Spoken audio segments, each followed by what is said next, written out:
Frank Schaeffer, author of the book Crazy for God. Frank, thank you very much for your time tonight. It's good to have you on the show. My pleasure. Before becoming a full-time candidate, Delaware Republican Senate candidate Christine O'Donnell was an activist who did a national tour promoting the idea that the gay has a cure. Guess what the cure is? Guess how well it works? That's next. Do you remember the hugging?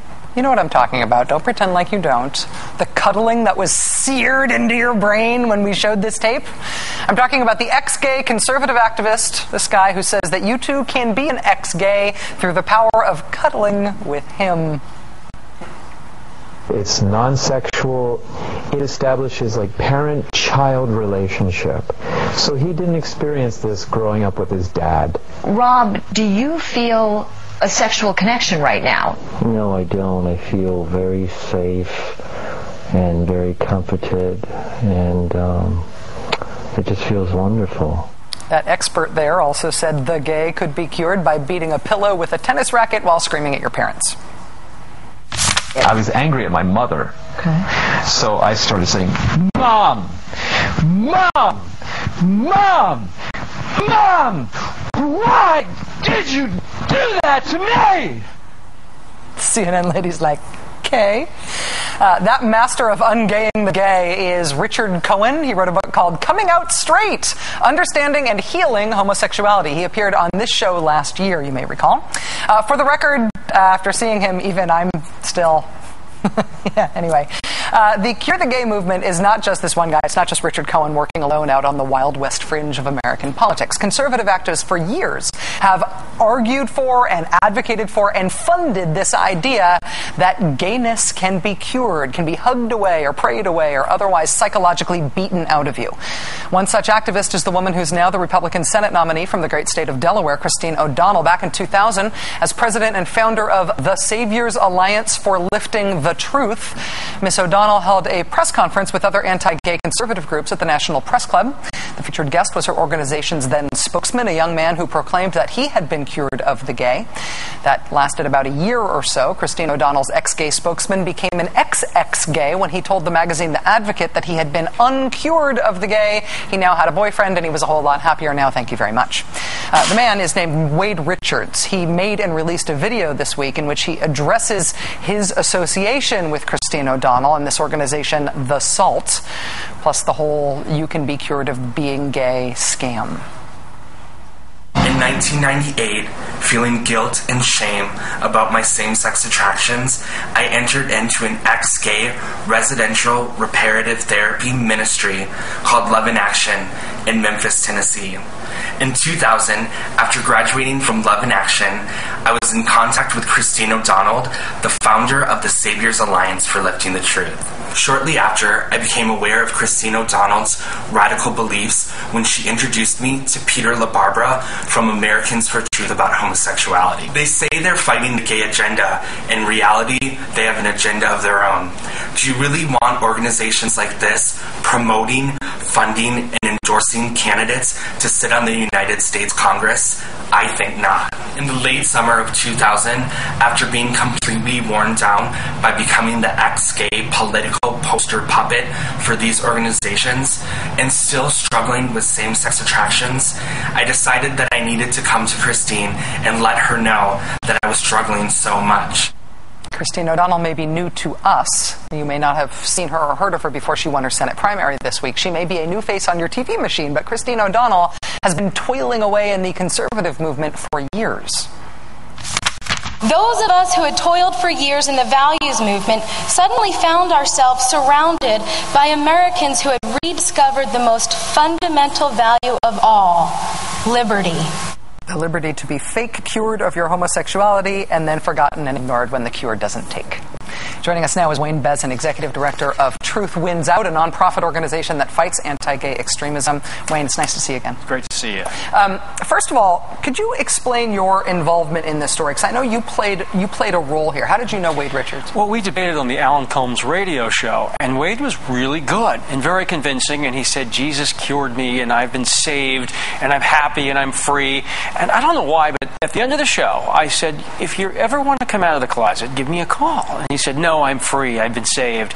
6 months later, I get to my office, and I get a call. It's Wade Richards, and he said, the ex-gay ministries don't work. They've never worked. I've never seen it work for anyone else either. And he came and visited me, and we had him come out in the Advocate magazine. And I was very moved by it. And I saw how much he had been harmed by it, and how many other people I've seen be harmed by this. Well, in that tape, he describes going through reparative therapy. It's sort of an ex-gay boot camp, he says, in Memphis. What is it that he's talking about? Well, they have two types of techniques. The first is you simply get the Bible and you try to pray away the gay. And then, of course, they've got the quack therapy, the therapy that's been debunked by the American Psychological Association and the American Psychiatric Association for more than 30 years. And their theory is essentially that you're gay because you had a distant same-sex parent. And the way to make you heterosexual is to make friends with straight people. And by doing that, you'll magically lose your attraction to the same sex. We call it consumer fraud. And we've never seen it work for anyone. And it not only harms the people who go through it, but the spouses that end up getting married to these individuals. You know, these groups love to show you the wedding photos, but they never show you the divorce papers. And we see that all the time. I know you've done a lot of pioneering work on the Cure the Gays scam in the conservative movement.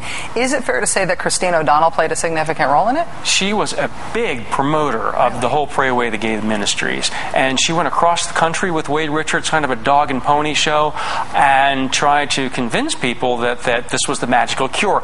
And this was a big deal back when she was doing it.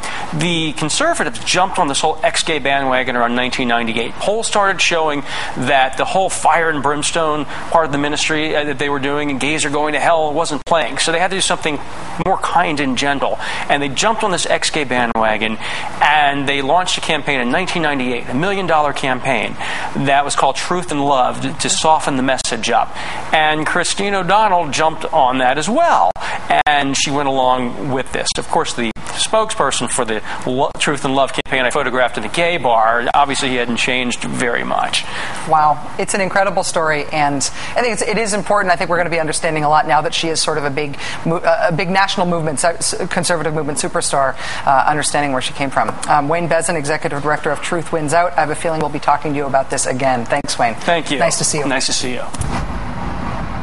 Well, in just a few days, Delaware's Republican senatorial nominee Christine O'Donnell has gone from virtual unknown to campaign sensation to Sarah Palin-style political celebrity. She spoke this afternoon to the Values Voters Summit in Washington. Will they attack us? Yes. Will they smear our backgrounds and distort our records? Undoubtedly. Will they lie about us, harass our families, name call, and try to intimidate us? They will. There's nothing safe about it. But is it worth it? Well, let me ask you. Is freedom worth it? Is America worth it? Are those unalienable rights worth a little alienation from the Beltway popular crowd? I say yes, 1,000 times yes. Well, she's talking about smears and distortions, and certainly a lot of liberals in the media are going after her, making fun of her, attacking her. All we care about, though, tonight are facts. There's nothing partisan about it. We've done a lot of segments on allegations against Democrats, Charlie Rangel, recently about Eddie Bernice Johnson, and other Republicans as well. So with that said, we learned today that a nonpartisan group, the Citizens for Responsibility and Ethics in Washington, are calling for the U.S. Attorney in Delaware to launch a criminal investigation into Ms. O'Donnell's finances. I want to bring in Melanie Sloan, who's the group's executive director. So why are you calling for a criminal investigation? We went through Ms. O'Donnell's campaign finance records, and we've talked to one of her former campaign aides, someone you, in fact, had on last night, David Keegan. And it turns out Ms. O'Donnell has treated her campaign funds like they're her very own personal piggy bank. She has used that money to pay things like her rent, for gas, meals, and even a bowling outing. And that's just flat out illegal. But, I mean, we had the checks on the program last night, and it's, a couple $100 here, a couple $100 there. Does it really amount to much of anything? Well, by our count, it amounts to well over $20,000 in 2009 and 2010, and that's just the funds that we can look at as clearly illegal. The fact is the Federal Election Commission needs to do an audit to find out all of the expenses that Ms. O'Donnell has claimed as campaign-related, because it may well be that most of them aren't. For example, in 2009, Ms. O'Donnell wasn't a candidate for anything, yet she had numerous campaign expenses, things like travel and gas, and yet she had no actual campaign. We called, obviously, her spokesperson for comment. We didn't get a response back from them. We haven't heard back from them yet. Obviously, we still continue to welcome that. What is the likelihood of, I mean, what happened? You've called for an investigation. What does that actually mean? What is the next step? And how long, if the U.S. Attorney decided to do this, how long would something like that take? Well, it's hard to say. We're going to be sending him a letter on Monday, and we're filing a complaint there and with the Federal Election Commission. We're saying that Ms. O'Donnell committed the crime of conversion by abusing her campaign funds for personal use. She made false statements on the form she filed with the Federal Election Commission when she lied about some of her campaign expenditures. And then she likely committed tax evasion by failing to declare the income from the campaign funds as personal income, since she used it for personal expenses. So the U.S. Attorney should start investigating. The FEC should investigate. You know, those of her supporters who no doubt will say, well, look, this is just a smear. This is just, you know, a liberal group from Washington trying to, you know, tarnish her because she's now, you know, in the running. Well, Cruz's track record is clear. We're nonpartisan. We were on your show within the past couple of weeks talking about Eddie Bernice Johnson's problems, just for example, and we've certainly been out in front on Charlie Rangel's and Maxine Waters. So we look at both sides. You actually called for Charlie Rangel to step down. Yes, we've called on him to resign.